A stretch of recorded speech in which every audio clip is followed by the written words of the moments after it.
Olá, sejam bem-vindos ao nosso momento de oração e também de recapitulação da lição da Escola Sabatina. Se você ainda não fez a sua inscrição em nosso canal, lembre de fazer a sua inscrição e também de compartilhar essas mensagens com seus amigos. A lição que estamos recapitulando nesse trimestre é essa daqui, Fazendo Amigos para Deus. É a lição do terceiro trimestre de 2020 e a lição de hoje é a 8, é a semana que vai do dia 15 a 21 de agosto.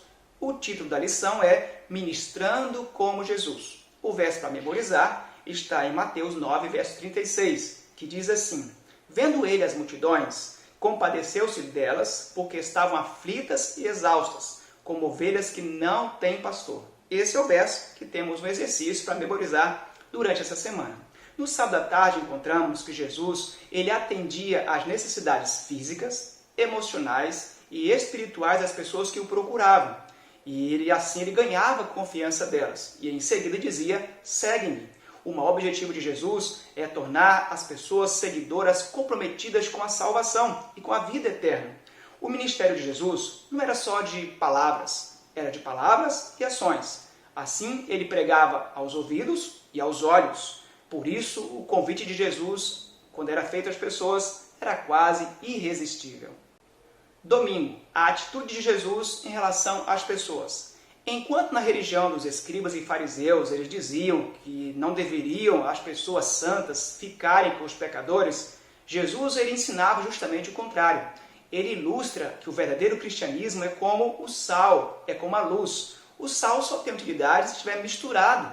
A luz também só tem utilidade se estiver em meio às trevas. Desta forma, Jesus ensina que nós cristãos precisamos estar em meio aos pecadores, não para participar dos seus pecados, mas para levá-las a Jesus Cristo, o nosso Salvador e o nosso Deus perdoador, que nos perdoa e nos liberta do poder do pecado em nossa vida. Segunda-feira, como Jesus tratava as pessoas. Em Lucas 4, versículo 22, diz que as pessoas ficavam encantadas, maravilhadas com as palavras e com os ensinos de Jesus. Nós encontramos em Mateus 8:10, por exemplo, um centurião que tinha um servo enfermo, procura Jesus e Jesus elogia sua fé, dizendo que nem mesmo em Israel, entre os seus compatriotas, havia encontrado alguém com a fé tão grande, tão bonita como a dele.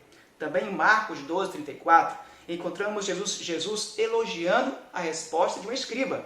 O escriba havia perguntado para Jesus qual era o grande mandamento da lei de Deus. E Jesus respondeu fazendo uma nova pergunta, perguntando para ele qual ele achava que era. E o escriba então respondeu que o primeiro e o grande mandamento era amar a Deus sobre todas as coisas. E Jesus elogiou a resposta daquele homem, dizendo que ele não estava longe do reino do céu. Jesus era alguém que distribuía elogios, sempre sinceros, é claro, às pessoas. Jesus era alguém que jamais causava dor desnecessária a alguém. Ele falava sempre a verdade, mas sempre com amor e com muita atenção àqueles que o procuravam. Terça-feira, Ministério de Jesus, parte 1. Aqui encontramos um paralítico sendo trazido por 4 amigos que chegam com ele até a presença de Jesus. O curioso nesse milagre é que antes de Jesus fazer a cura física, ele dá a ele o perdão dos pecados, nos ensinando que muito mais importante do que a cura física é a cura do espírito, a cura da alma. O perdão dos pecados, a salvação, a vida eterna é muito mais importante do que a cura de qualquer doença ou enfermidade física.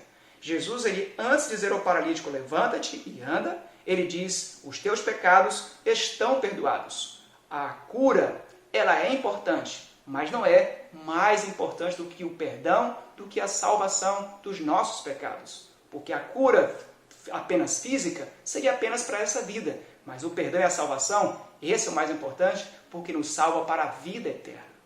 Quarta-feira, o Ministério de Jesus, parte 2. Aqui encontramos os discípulos procurando Jesus, porque havia uma multidão que estava ali procurando os milagres e as curas de Jesus.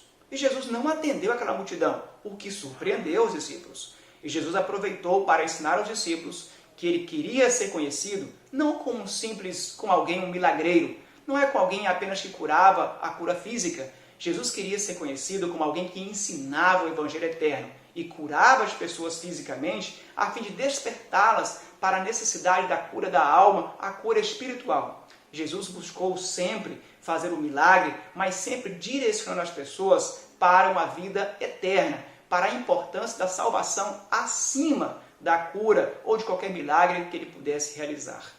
Quinta-feira, o que importa para Jesus?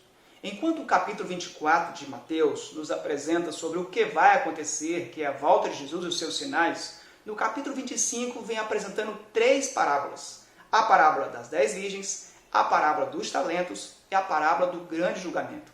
Essas parábolas têm o objetivo de nos mostrar como devemos estar preparados, como deve ser o preparo do povo de Deus que aguarda a volta de Jesus.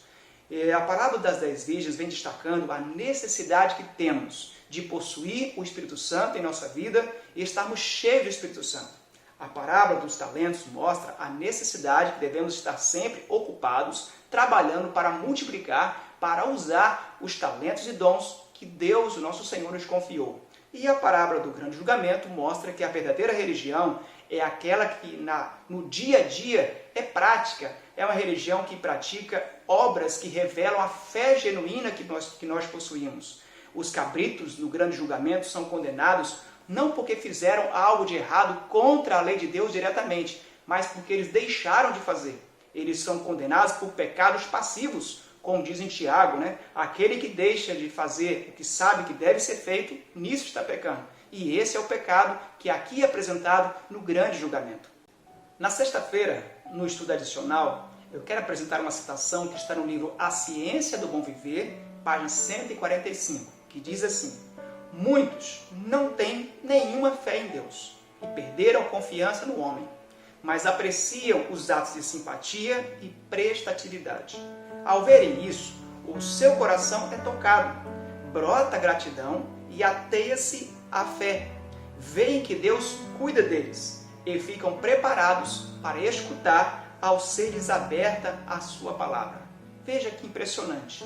Há algumas pessoas que já não creem mais em Deus e nem mais acreditam nas pessoas. Mas quando eles nos veem demonstrando, fazendo atos de amor e simpatia, atos destituídos de qualquer visão de egoísmo, atos de amor sincero, as pessoas, mesmo aquelas que dizem não crer em Deus, acreditar mais no ser humano, o coração delas é tocado. E agora então uma porta é aberta, onde a verdade, a palavra de Deus agora pode ser semeada e poderá nascer e frutificar. Quero desafiar você então e a mim, em nome de Jesus, vamos continuar ministrando as pessoas como Jesus fazia, buscando atender às suas necessidades físicas, emocionais, espirituais, semeando a palavra de Deus com amor e com sabedoria. Deus pode contar com você? Eu tenho certeza que sim. Então vamos orar?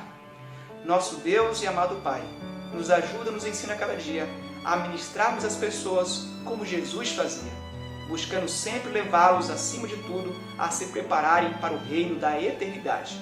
É o que nós te pedimos, ó Deus, e te agradecemos em nome e por amor de Jesus Cristo. Amém. Que o Senhor te abençoe e te guarde. Que o Senhor faça resplandecer a luz do seu rosto sobre ti e tenha misericórdia de ti. Que o Senhor sobre ti levante o rosto e te dê a paz. Amém.